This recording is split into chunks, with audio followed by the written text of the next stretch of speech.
Assalamualaikum to everyone. In this episode, we once again illustrate the process of integration in analyzing a rigid body acted upon by force of gravity and a time-dependent vertical force. So join me till the end of this video. Watch and learn.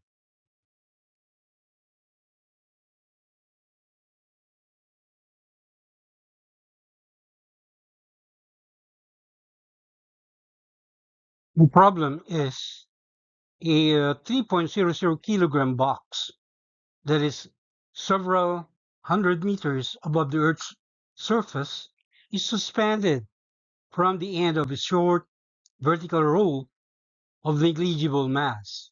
A time-dependent upward force is applied to the upper end of the rope and results in a tension in the rope of capital T as a function of time t equals 36.0 Newton per second times the time t.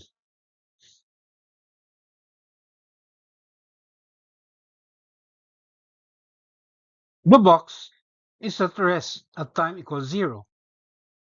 The only forces on the box are the tension in the rope and gravity. Question letter A. What is the velocity of the box at time equals 1.00 second and at time equal to 3.00 second? Question letter B. What is the maximum distance that the box descends below its initial position? And letter C. At what value of time t does the box return to its initial position?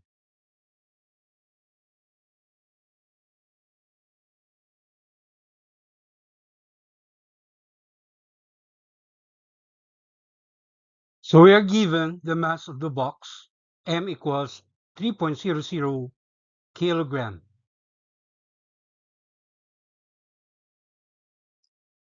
The only two forces acting on the box are the weight mg of the box directed downwards and the tension force in the rope expressed as capital T as a function of time t equal to 36.0 Newton per second times the time t. At time equals 0, the box is at its initial position denoted by y naught. All right, so y naught is equal to 0. And our target variables in part A, we have the instantaneous velocity. All right, at first, the time equals 1.00 second. And secondly, at an instant t equals 3.00 seconds. While in part B, we are asked to determine the y sub max, right? Which represents the maximum distance below the initial position, all right, reached by the box as it descends. And in part C, okay, we are to determine the time t it takes for the box to return to its original or initial position.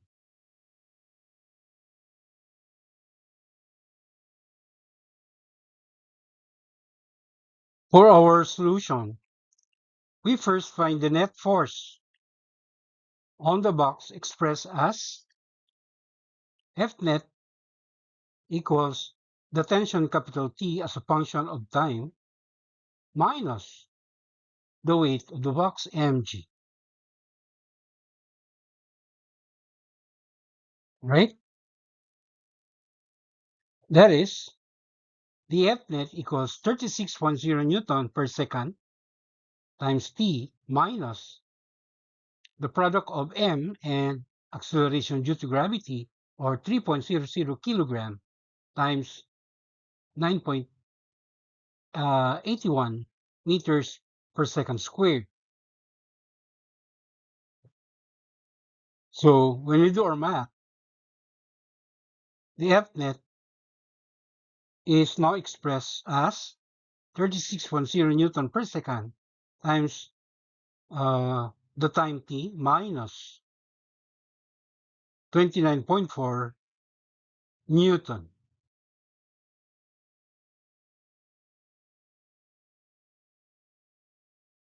So, based on Newton's second law of motion, now that we have the expression for the net force, we can also determine the expression for the resulting acceleration of the box as a function of time. So A times T equals the net force divided by the mass of the box, or that is the acceleration as a function of time equals quantity 36.0 Newton per second times the time t minus 29.4 Newton divided by 3.00 kilogram. So when we do our math, we get this expression for the acceleration of the box as a function of time. So A times t equals 12.0 meter per second cube times the time t minus 9.8 meters per second squared.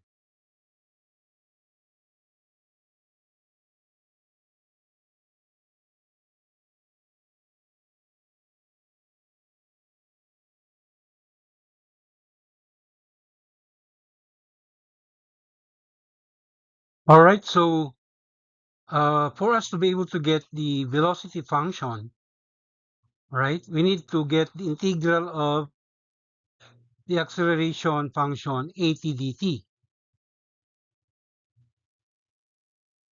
or the integral of 12.0 meter per second cubed times t minus 9.8 meter per second squared dt.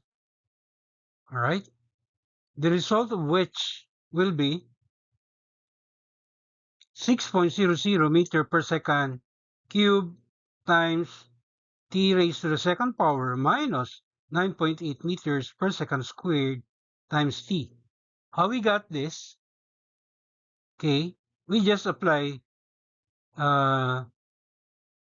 what we call the power rule of integration for getting the integral of 12.0 meter per second cubed times t, as well as the integral of a constant, okay, for getting the integral of 9.8 meter per second squared. All right. So the rule says that the integral of 12.0 meter per second cubed times t is, we have to add 1 to the power of the time t. So that makes it 2. And then 12.0 here will be divided by 2. And that's how we got 6.00 meters per second cubed. And then multiply this by the time t raised to the second power, right? So the original power of the time t increases by 1. And for the integral of the constant 9.8 meter per second squared, all right, the result is, all right, we just multiply the time t by this constant 9.8 meter per second squared. That's how we got negative 9.8 meters per second squared times time t raised to the first power.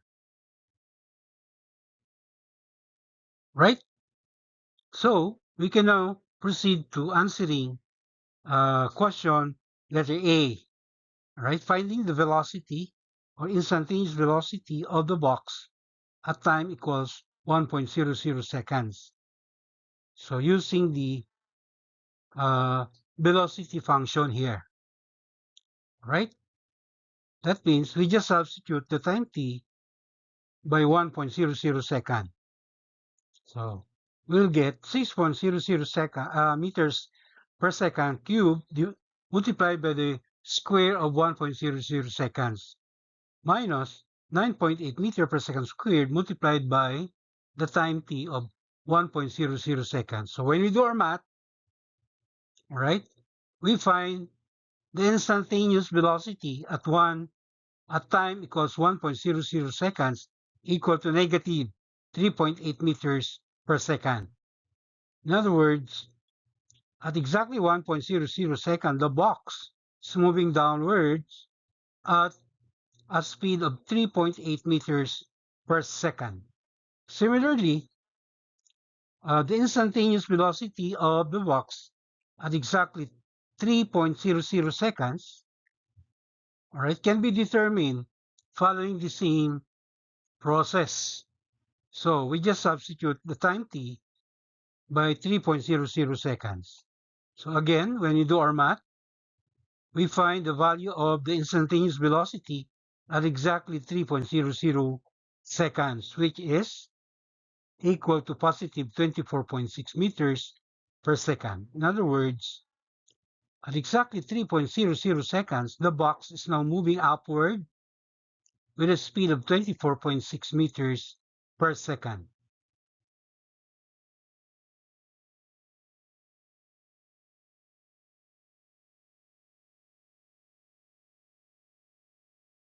We need to integrate this velocity function so that we can get the desired position y function. That is, the integral of 6.00 meter per second cubed times t squared minus 9.8 meters per second squared times t dt will give us the position function equal to 2.00 meter per second cubed multiplied by t raised to the third power minus 4.9 meter per second squared multiplied by t squared plus the constant of integration. How we got this?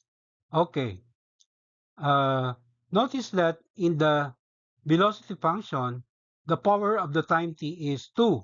So we add 1, that makes 3. 6.00 then will be divided by 3, and that's how we got 2.00. And then for the time t, uh, the power increases by 1. That's why we got t raised to the third power. And in the case of the integral of 9.8 meter per second squared times t, all right, the power of the time t is understood to be 1. So plus 1, that makes 2. So 9.8 will be divided by 2. That's how we got 4.9 meter per second squared, and then multiplied by t raised to the second power, plus, of course, the constant of integration. So moving on to our solution for part B, finding the maximum distance below the initial position. All right. So when the box descends and reaches the maximum distance, all right, which happens when the velocity of the box is also equal to 0. So using again the velocity function, which we're going to set to 0, all right, in this velocity function, we uh, have to find the value of the time t. So whatever is the value of the time t, we will use it in calculating for the y max using the position y function.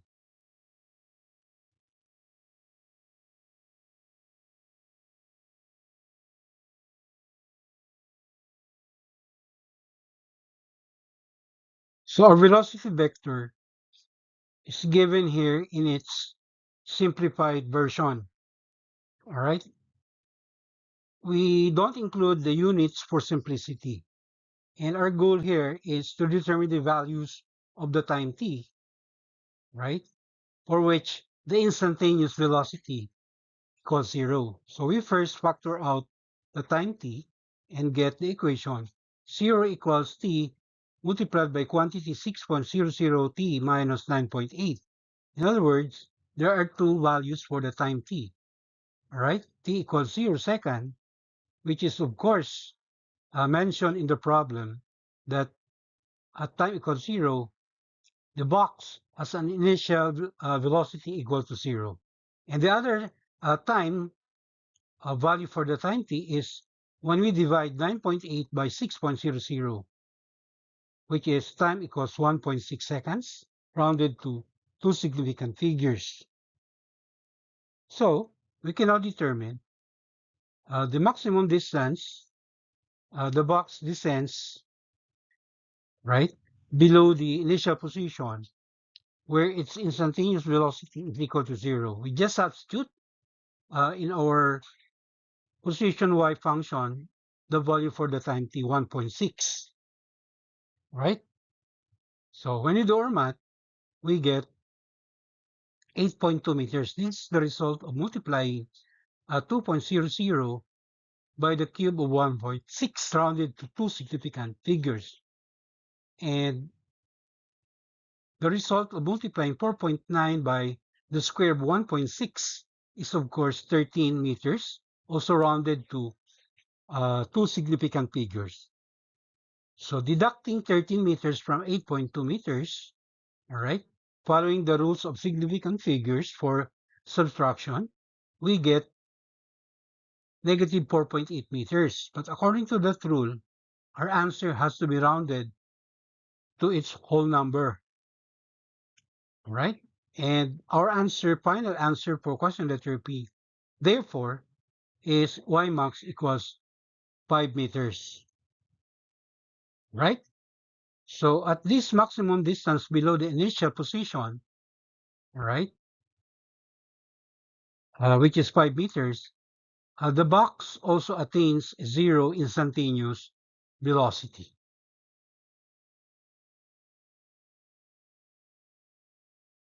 Last but not the least, we compute the value of the time t when the box returns to its initial position, y equals 0. So again, using the position y function equal to 2.00 meter per second cubed times t raised to the third power minus 4.9 meter per second squared times t squared, right? So again, we also equate or let the value of y be equal to 0. And we are to calculate for the time t. So again, we factor out t squared and get the equation 0 equals t squared multiplied by quantity 2.00 times t minus 4.9.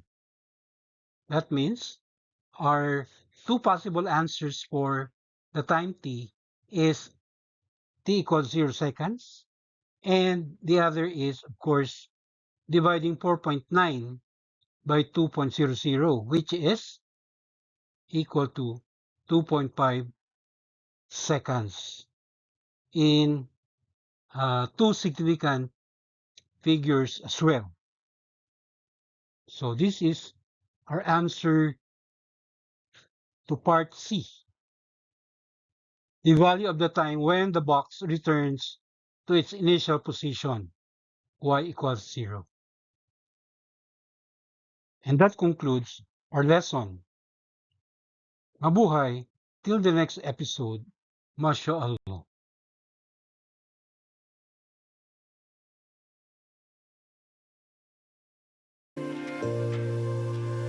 Thank you very much for your indulgence. Please don't forget to subscribe to my YouTube channel. Alhamdulillah.